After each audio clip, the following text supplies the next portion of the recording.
Bumaba ng 10 pesos hanggang 40 pesos ang kada kilo ng root crop sa ilang pamilihan. Kaya naman po ang ating Nora nasa Marketplace Calentong, Mandaluyong para kumustahin ang bentahan dito. Mami Chiki, syempre excited na po kami. Ano-anong meron po dyan at magkano?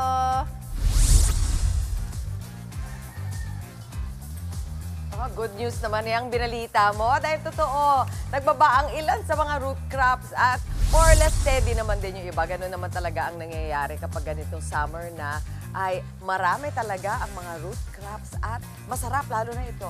Favorite ko to, singkamas. Ang sarap-sarap nito. Yung kapag malamig na malamig, di ba?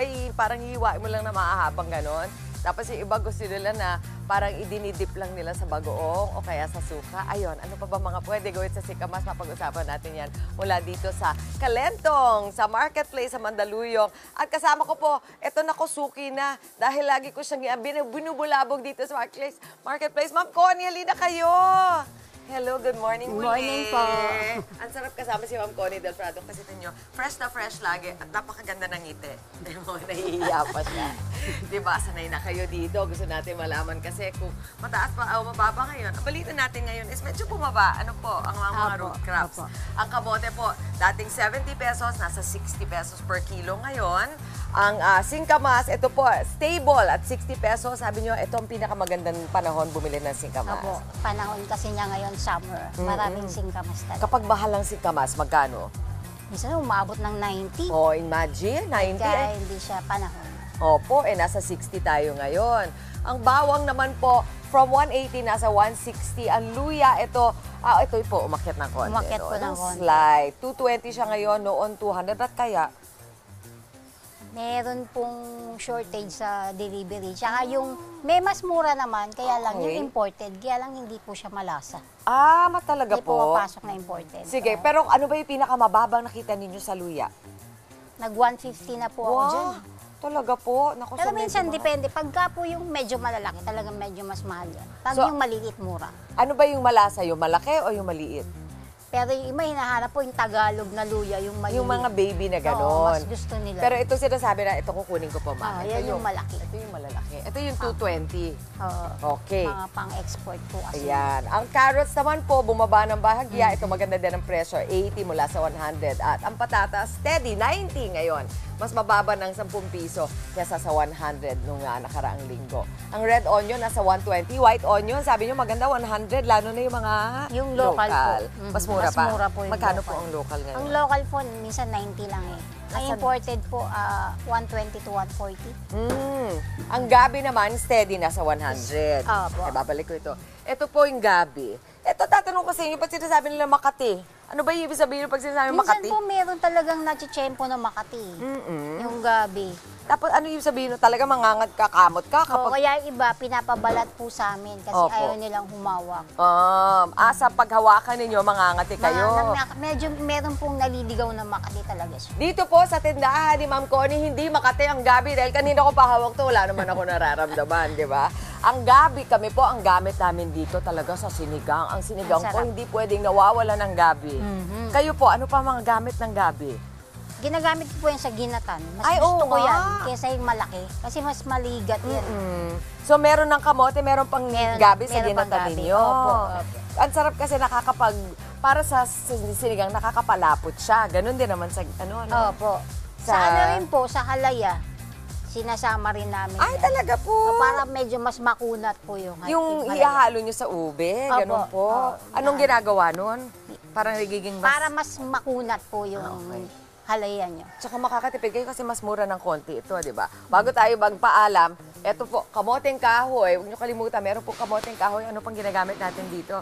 Para saan po? Kasaba. Kasaba. Ito yung cake, parang- tapos yung minamatamis. Yung medyo Yan, mabuhok, masarap. ano po? Magkano ito per kilo?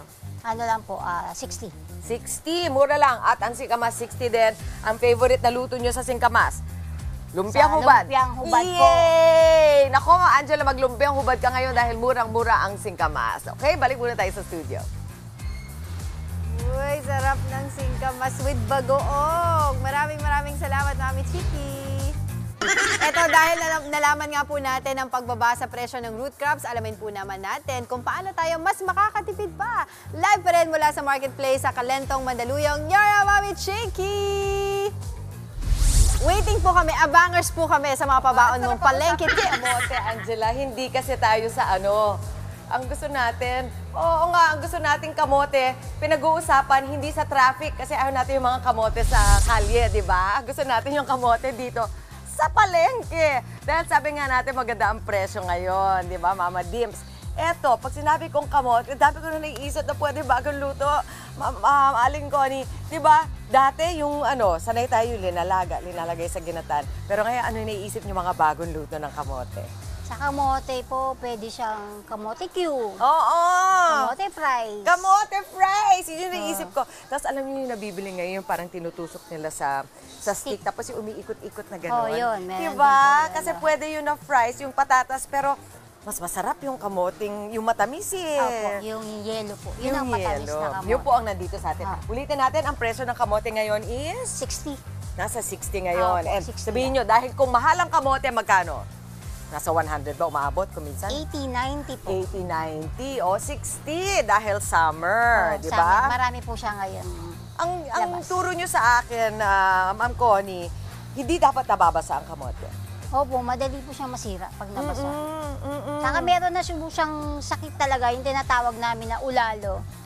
Parang nagdadat-dat siya, tapos nagbabasa na siya. Ulalo. Oo, yun. May walang ganun si Pagka po, Ma'am wala Connie, po. magaganda yung mga kamote natin. Pinili ko po yan. So nagdadat-dat, tapos lumalambot. Oo. Tapos, actually, naaamoy nyo yun eh. Oo, naamoy po yun. Masama yung amoy niya So, talaga. eto po, pagka ganun, andyan yung medyo ulalo, pwede bang kakat na lang, kakainin yung iba or Pwede what? po siya, pero kapag may naaamoy pa rin kayong ulalo, hindi Wag na. na. Lalasa po sa ulam yun. Oo nga, baka masira pa tiyan nyo.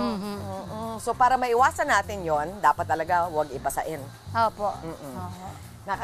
Inisip nyo, pagka ilagay nyo sa ref, kala nyo okay na mas matagal. Pero kung mabasa sa ref, ganun din eh, di ba? Opo, pagka talagang meron na yun, talagang kumakalat po siya. Okay, ang ulalo ba ay sa kamote lang o pati sa kamoteng kahoy? Sa kamoting kahoy, hindi po eh. Parang ang nakikita ko rito, yung nag-iitim siya sa gilid na gano'n. Okay. Yun. Mas matibay to. Oo, Mas mas gusto natin, matibay yan. parang antigas eh, no? Yung pagka lumalambot, ibig sabihin ba, ano? wag Hindi na- yung nga, minsan lumalabat talagang sa katagalan niya, talagang parang pumapangit na yung balat na, kumukunat na, matigas na. Pero sabi niyo, ito yung ilan sa parang pinaka, kumbaga matibay, di ba? Apo, yan, Yung matibay hindi kayo po yan, kailangan kamote. mag-alala. Pero wag din basain.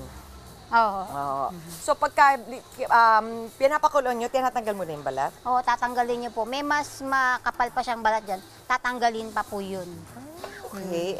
Ito kasi yung kamoteng kahoy, ito tinanong nilang kasaba, di ba? Kaya Kasaba cake. kasaba, tapos yun yung ginagamit sa kasaba cake. Ito sabi nga natin, medyo mabuhok sa loob, kaya maganda po ito para sa ating digestive system, di ba? Fiber to, kumbaga yung gulay, di ba? Apa. Kung ang kamoteng, ito kasi, yung kamote, alam natin, parang matamis na siya.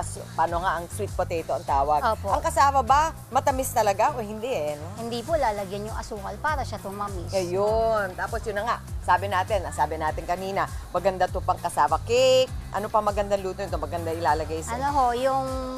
Meron akong nakita rito, yung isang kasama ko, ginataan niya yan, na asin lang nilagay, masarap po. Oh. Lutong Bicol naman siya. Doon ko Ba, siya nakita. taga-saan po sila kayo? Ako po, Mandaluyong talaga Taga ako. Mandaluyong. Pero may nakita akong kaibigan ko na taga Bicol, Nako, ginawa yun. Shout out sa mga Oragon, sa mga taga Bicol. Ayan po, magandang luto ng kamoting kahoy. Aasinan lang, papakuluan, i-snack.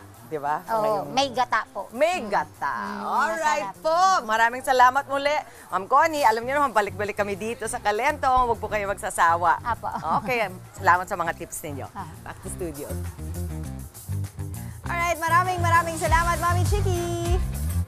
Mga kapatid, Chiki Roa Puno po. Simulan ang inyong araw na puno ng impormasyong kapaki-pakinabang.